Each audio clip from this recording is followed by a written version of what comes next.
With Halloween just around the corner, I thought that it would be suitable to cover this game. Now, before talking about the reviews of the game, I would usually give a short description about it and how great of a game it actually is. But let's be honest, if you're watching this video, then you probably already know that Left 4 Dead 2 is a co-op game set during a zombie apocalypse, with potentially up to 4 players fighting through hordes of zombies throughout the campaigns in order to reach the next checkpoint and safe house. Wait.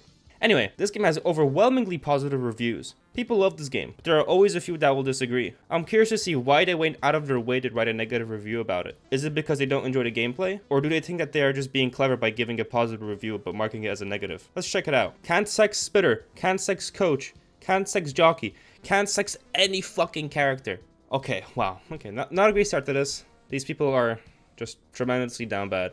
These are the majority of the meme reviews. But ignoring those reviews, this person wasn't too happy that the helicopter was made out of chocolate, or this one here, where his teammates left him for dead. I also saw this review that was just empty. How?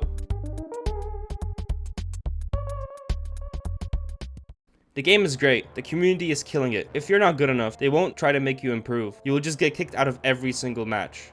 Great game, and great concept, but toxic community. Seriously, they punish you for being new to the game. Only veterans are allowed. By far, this is the most popular complaint I've seen. And there's nothing you can really do about it. From my experience as well, there are so many toxic players playing Left 4 Dead. I would even say it's more toxic than League of Legends at some points. But then again, that's just from my personal experience. It's a blessing that this game doesn't have voice chat. If you're new to the game, or if you actually want to enjoy yourself, just play the campaign with friends and mods.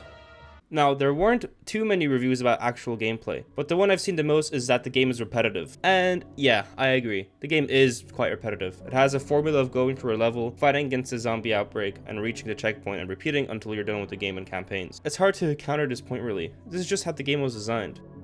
4K display doesn't work on this game.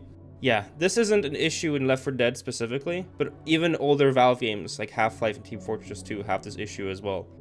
And to be honest, those are really the only kinds of reviews for Left 4 Dead 2. For the negative reviews, I would usually spend about an hour or so reading through the reviews and choosing which ones to use.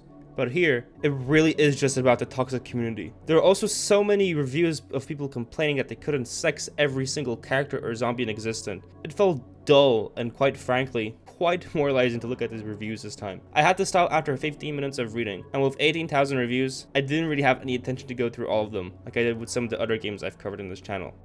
To end this video on a more positive light, I'd just like to show this one review that is kind of heartwarming actually.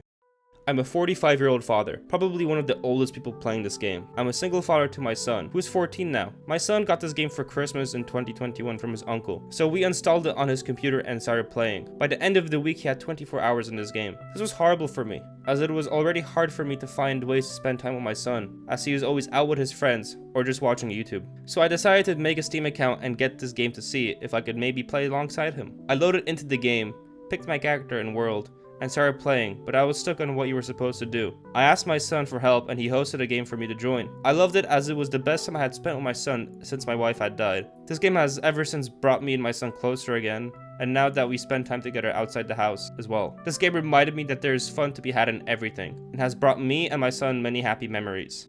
And well, that's all for the video. On the left you'll have my newest video, and on the right is a video that YouTube thinks you will enjoy from me. Have a spooky Halloween, cheers!